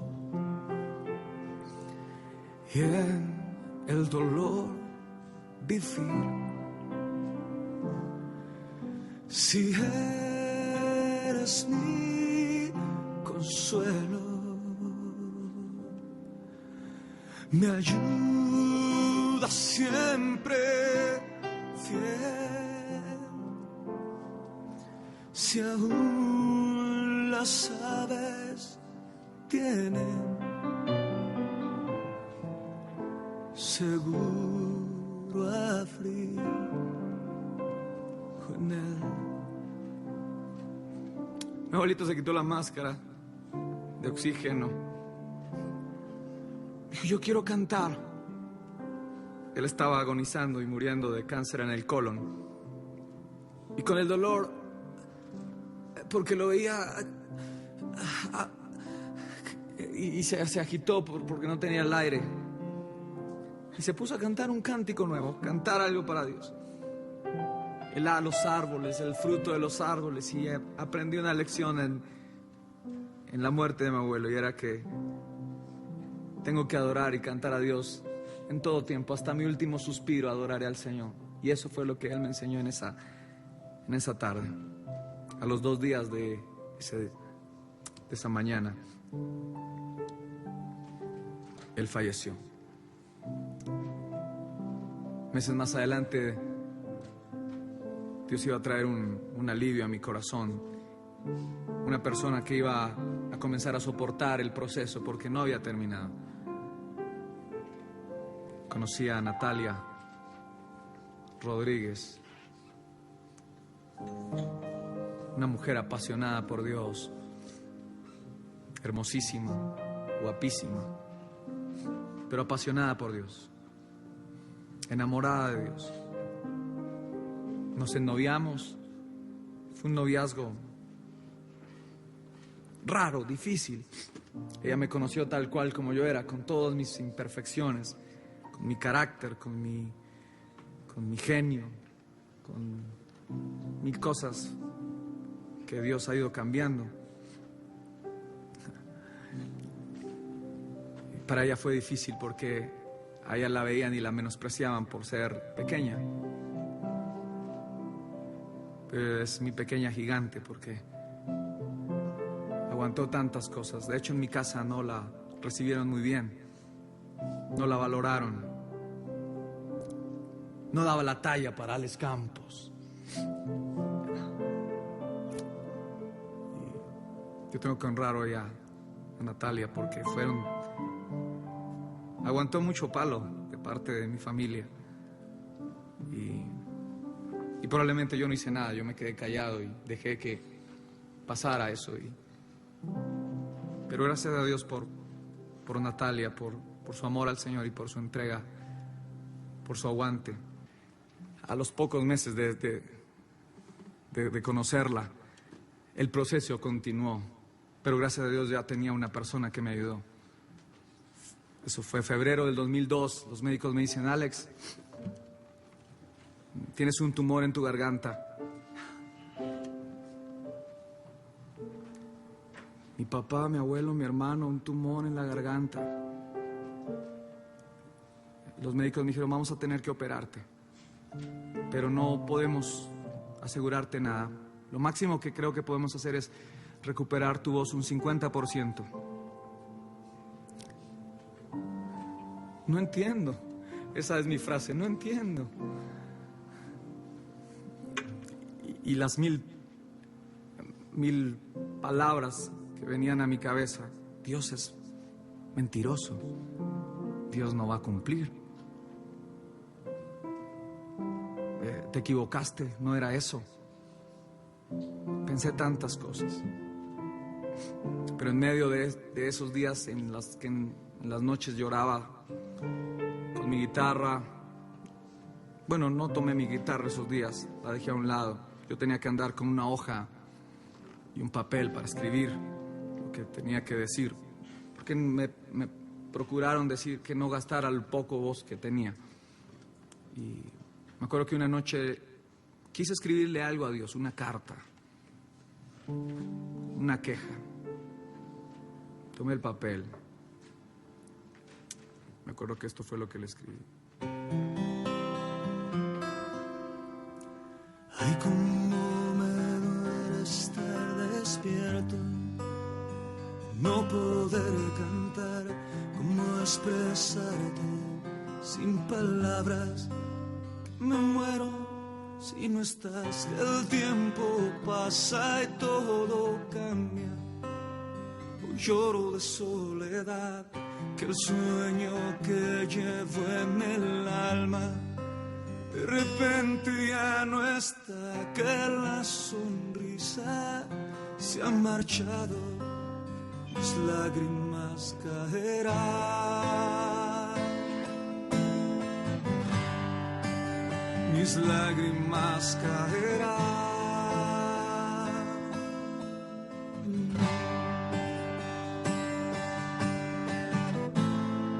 Al taller del maestro vengo, pues él me curará, me tomará entre sus brazos y caerá, sanará las herramientas del maestro. Mi alma él remendará, martillo en mano y mucho fuego, aunque me duela ayudará a conocerlo y a entenderlo, a saber que nada merezco. Amar es más que un pretexto, es una entrega, es un negar, más que aquel sentimiento, es la decisión de amar. Al taller del maestro vengo, allí a el sol se pondrá. Al taller del maestro vengo, carpintero mi alma, aquí está. Al taller del maestro vengo, no importa el tiempo que ahí he de estar. Al taller del maestro.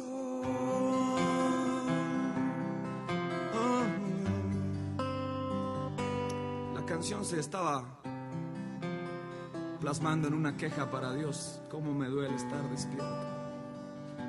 Y Dios me responde de esta forma.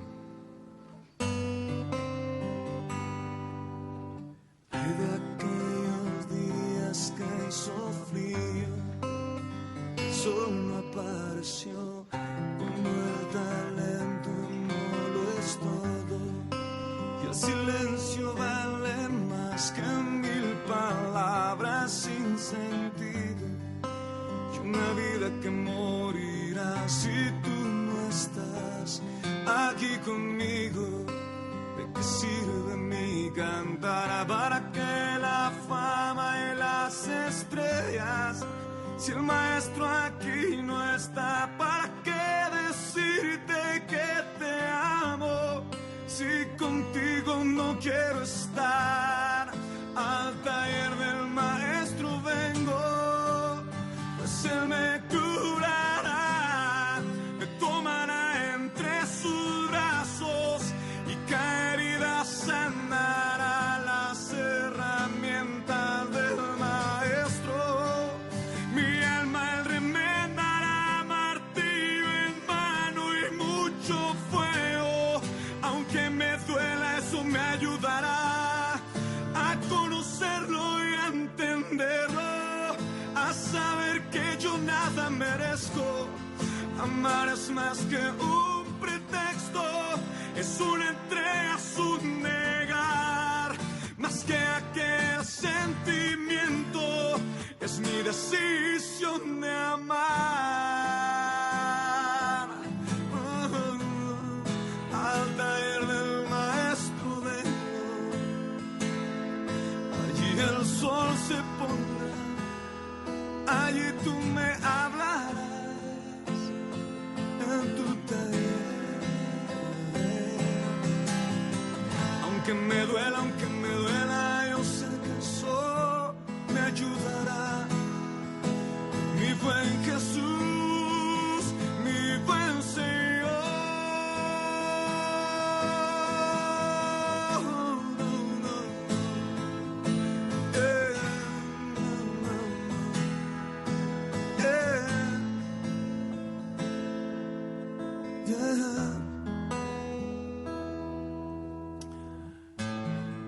Cuando terminé de escribir la canción, ¿para qué la fama? ¿Para qué las estrellas? Si me cuesta orar con Él, hablar con Él, ¿para qué decirle que le amo si Él en el corazón no está siendo el primero? Cuando entendí esa canción y la dimensión de lo que Dios quería enseñarme, dije: Dios, no importa el tiempo que yo esté en ese taller, moldéame, procésame, hazme como tú. Y comenzó a pasar algo increíble, comenzó a hacer algunos ensayos y comencé a cantar bien. Dije, yo sé que Dios me sanó, yo sé que Dios me sanó. Y aquí viene algo increíble para los que cantamos. A veces uno canta mentiras porque no lo cree. Y yo decía, bueno, si yo canto que Dios es bueno, que Dios es fiel, que Dios sana, tengo que vivirlo y tener autoridad para cantarlo. Un día antes de la operación me fui al médico y le dije, doctor, ¿se acuerda de mí? Me dijo, sí, tu operación es mañana. ¿Cómo estás? ¿Cómo te has sentido? Le dije, me he sentido mejor. Y le dije, mire, yo soy cristiano, porque yo no le he dicho que era cristiano. Le dije, yo creo que Jesús hizo un milagro en mí. Yo quiero que usted me examine, por favor. Le dije, no tengo plata para el examen, pero yo quiero que me examine. Me dijo, ok, vamos a hacerlo. Y me examinó con 4 de sus alumnos y los 4 introdujeron así, y busquen, y yo, este fue el examen más horrible de mi vida, y buscaban, hasta que él pasó, y buscaba, y yo veía la actitud del doctor, diciendo como que, tiene que estar,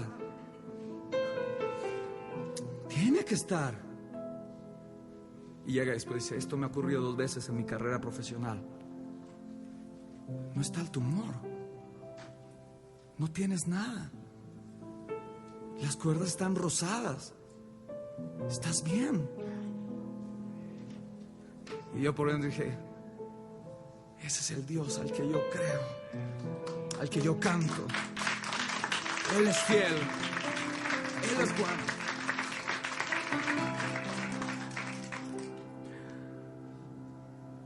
Estos días estaba en un concierto secular. Y me paré al frente de 4,000 personas que no conocen a Jesús. Y les dije, yo no puedo cantar de otra cosa. A la gente le gustaría que yo cantara de otra cosa, pero no puedo cantar de algo que no amo. Yo tengo que cantar de lo que conozco y amo. Estoy apasionado y es Jesús, el Rey, el único, el soberano, el Señor, el amigo, el papá, el esposo. Y de ahí en adelante iba a venir algo increíble y asombroso.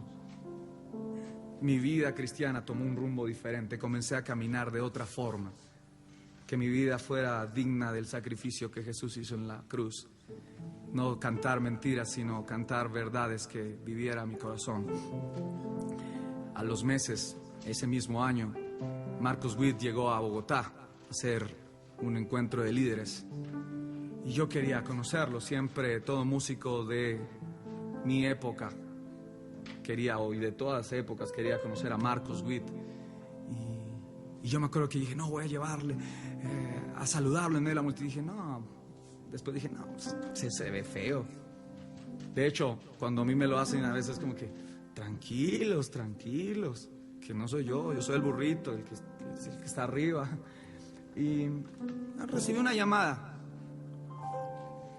Me marca el teléfono alguien. Y aló. Y era un muchacho de Medellín. Hola, mira, yo soy Eddie. Eddie Pérez. No, Eddie.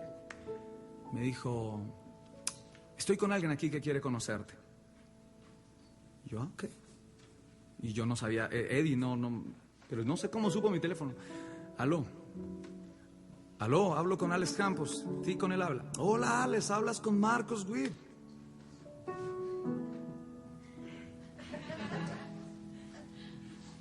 Y yo soy Benji. Y yo, o sea, yo me acuerdo que la gente que estaba al lado como que, ¿qué pasó? Porque vieron la cara de tonto que estaba haciendo. Yo, hola Marcos, ¿cómo estás? Bien. Mijo, estoy escuchando tu disco. Digo, hace rato no escuchaba algo diferente que tuviera tanta emoción. Me dijo, me gustaría conocerte, tener el privilegio de abrazarte, de saber quién eres tú. Me dijo, ¿qué tienes que hacer esta noche? Te invito a cenar, vamos a comer juntos. Uy, estoy ocupado. No, yo, sí, señor. Entonces le dije, yo estoy aquí en el Congreso. Me dijo, ¿dónde? Le dijo, entra por la puerta de atrás. Él estaba llegando, estaba rodeado de 1000 gentes. Y alguien le dijo, mira, allá viene Alex. Yo me fui y él vino y me abrazó así de una forma. hola, mijo, ¿cómo estás? Qué privilegio conocerte. Y yo así, yo llevaba mi disquito, pues se lo quería regalar. Dije, mira, pues te quiero regalar mi disco. Y me dijo, uy, escríbele algo. Y yo, o sea, tendría que haber sido al revés, ¿verdad? O sea, no, él me estaba diciendo que yo le escribiera algo en su disco. Y pasó algo chistoso, porque entramos al canal y me dice, ¿por qué nunca mandaste este disco a canción? Yo le dije, porque un día escuché en una de tus predicaciones que el mejor promotor de cualquier ministerio era el Espíritu Santo de Dios, y nunca he mandado un demo, ni he tocado una puerta. Dios las ha abierto. Y me dijo, como que con doritas y... Me dijo, qué bien. Dijo, pues ya ves lo que hizo el Espíritu Santo. Te trajo a que nos conociéramos. Para no hacerlo largo, a los 2 meses estaba viajando con él. Me invitó a una gira. Y me acuerdo que en medio del concierto, él dijo, bueno, quiero presentarles a alguien, está en Medellín, que ha sido una bendición para mi vida conocerlo en este tiempo. Y den la bienvenida a Alex Campos. Cuando yo pasé, fue una bendición para la gente de Medellín en ese momento ver a un colombiano pasar y tener el respaldo de un ministerio tan especial como el de Marcos. Y se acuerdan de la canción Tu Fidelidad que él había cantado cuando mi papá estaba. Pues yo y Marcos solía a veces decir, a ver tú, Dios tiene algo que decirte a ti. Yo decía, yo que me... Y dije, uy, qué bueno sería que algún día él me dijera, a ver, cantemos una canción juntos. Eso era un sueño tonto, ¿verdad? Y me hace pasar y me hace el oído, yo quiero que cantemos juntos y dirijamos la adoración juntos. Y me dice, vamos a comenzar. Y le dice al pianista, tu fidelidad. Y yo me acordé ahí mismo, Dios estuvo hasta el pendiente del detalle más inmaduro. Y entonces yo lloraba, decía, Dios es muy vasto, Dios es la berraquera, Dios es increíble. Y cantamos muchas más canciones y fue bien especial. Y al año siguiente, firmamos un disco, hicimos el siguiente disco, Tiempo de la Cruz, Como un niño. Y el 22 de marzo del 2004 me casé con mi esposa. Llegué de México después de una gira de un mes largo y yo le dije, Dios, quiero casarme con ella y muéstrame. Y yo estaba esperando como que quién sabe qué me dijeran, y Dios me dijo, hazlo. Así que compré un anillo de compromiso en México, en Monterrey. Llegué, al día siguiente teníamos un concierto en el estadio El Campín con 25,000 personas. Y en medio del concierto la hice pasar y le pedí la mano al frente de las 25,000 personas. Y fue algo bien espectacular. Gracias a Dios me dijo que sí, si no hubiera sido un autogol. Fue bien especial esa noche. Pasaron 4 meses y nos casamos. Dios nos regaló los que estuvieron en el matrimonio, que casi son la mayoría de los que están aquí. Ese día llovía y toda la semana llovía. Ese día Dios puso su mano sobre ese lugar, así como nunca. Dios nos regaló un matrimonio que difícilmente lo hubiéramos podido costear nosotros. Y ya casi para terminar todo esto que Dios ha hecho en mi vida, yo quiero terminar honrando a mi esposa.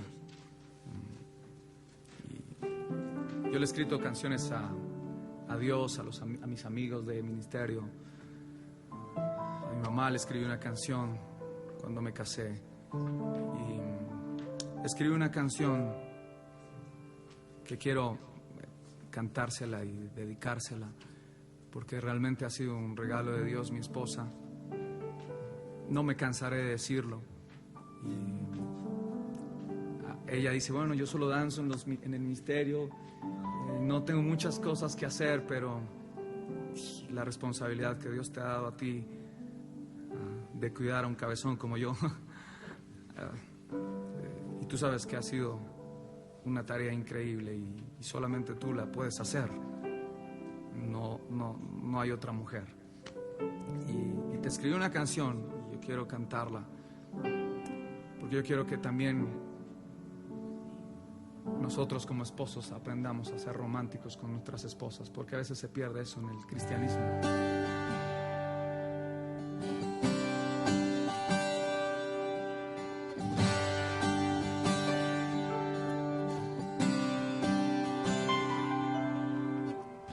Cuando desperté, ahí estabas tú, aquella mujer con la que soñé.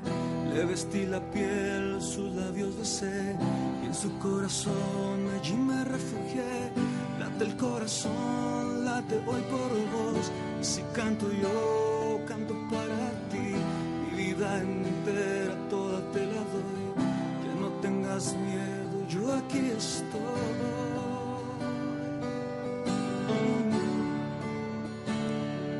Tu poeta y tu verano, el silencio de mi voz diciendo te amo. Mi princesa, mi primavera, mi ternura y mi amor por vez primera.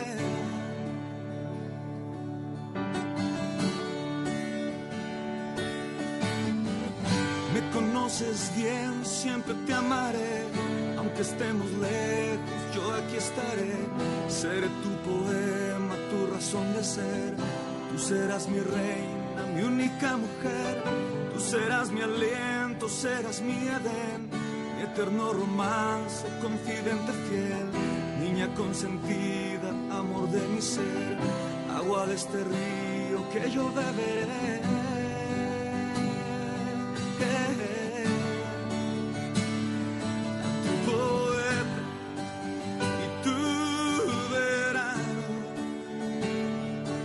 Silencio de mi voz diciendo te amo. Mi princesa, mi primavera, mi ternura y mi amor vez primera.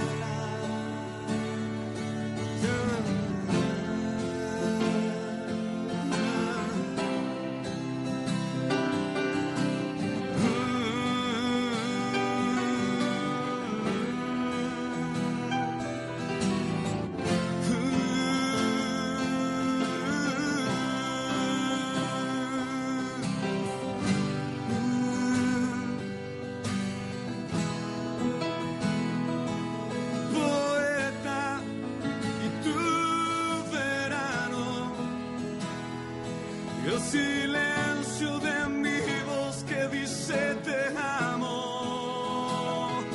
Mi princesa, mi primavera, mi ternura y mi amor por vez primera. Soy un niño enamorado.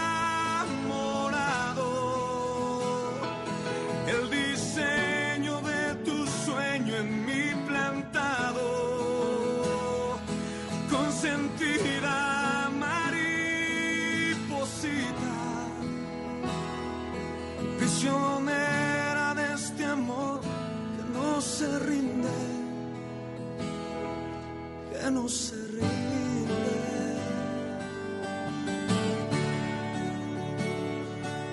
Nunca me cansaré de amarte. Solo le pido a Dios del cielo que me haga mejor para ti.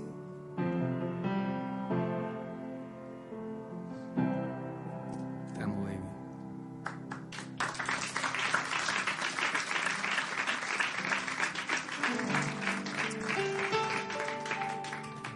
Este es el momento que en el DVD tenemos que salir a decirle a nuestra esposa que le amamos.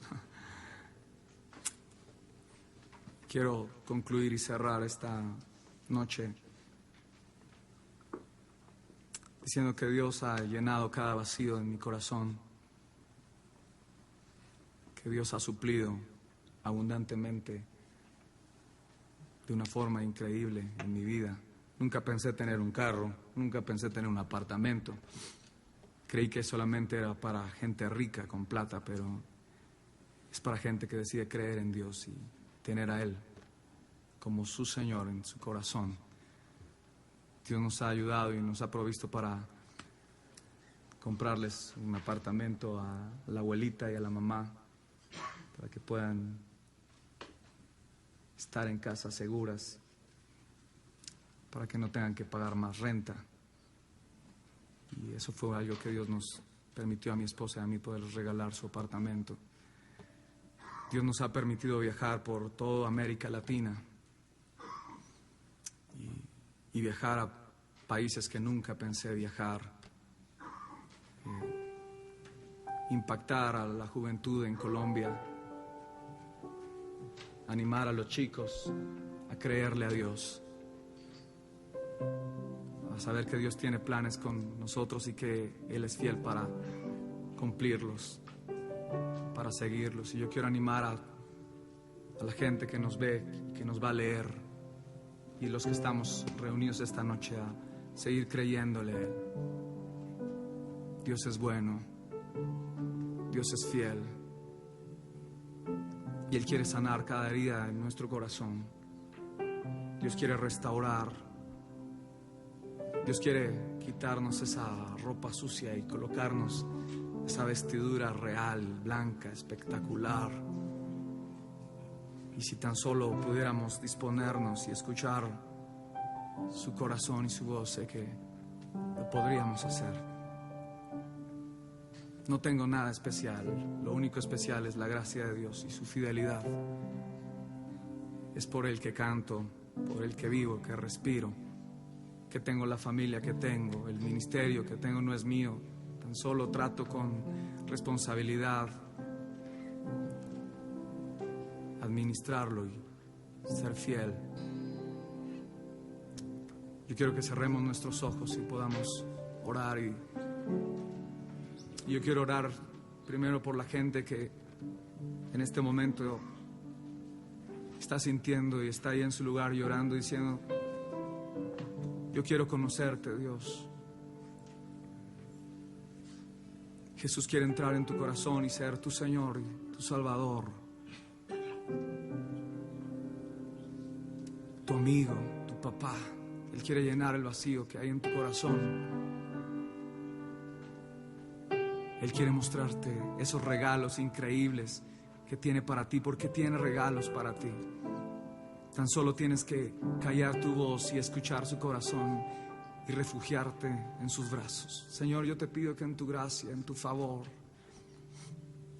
tú llenes cada persona, cada vacío de cada persona que está en este momento siendo ministrada a través de estas palabras, de este testimonio. Yo te pido, Espíritu Santo, que en este lugar la gente que esté leyendo el libro, que esté viendo este video, sea afectada por ti tan fuertemente que nunca más vuelvan a ser los mismos. Que sean personas radicalmente entregadas a ti, amantes de ti, apasionados, y que tengan solo una visión, y es amarte y conocerte, Jesús.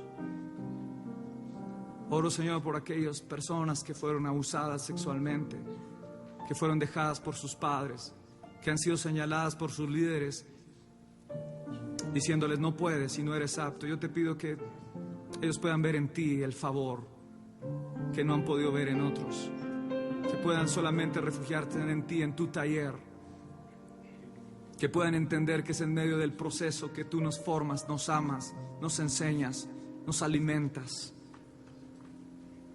y al que amas tú procesas y llevas por el desierto, porque es necesario pasar.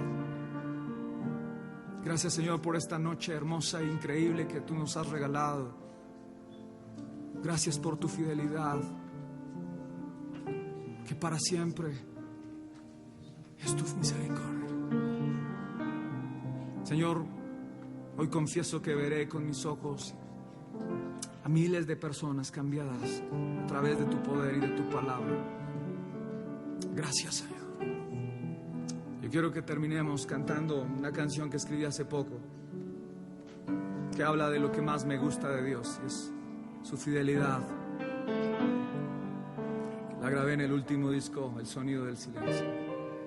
Debes saber, lo debes sentir, que un minuto sin ti es una tormenta sin fin. Debes soñar, debes creer, que al final llegaré y contigo siempre estaré. Son aquellos momentos que me hacen vivir.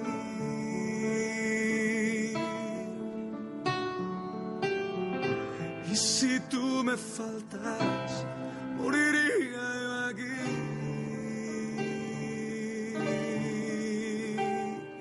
Fiel, tú has sido fiel, aunque el mundo dé una vuelta atrás, tu amor nunca se detendrá. Fiel, tú has sido fiel. Si puedes ir sola en esta noche que es fiel, fiel, tú has sido, tú has sido fiel. No importa cuán lejos esté, tu presencia siempre sentiré. Fiel, tú has sido fiel. Gracias, Señor, por tu fidelidad y por tu presencia en este lugar. Bendigo, Señor, las vidas de los que esta tarde nos acompañaron. Gracias por estos ministerios llenos de poder y de tu fuego. Qué honor, Señor, qué privilegio ser parte de tu reino y de poder servirte. Aquí estamos tus hijos. Qué privilegio servirte. En tu nombre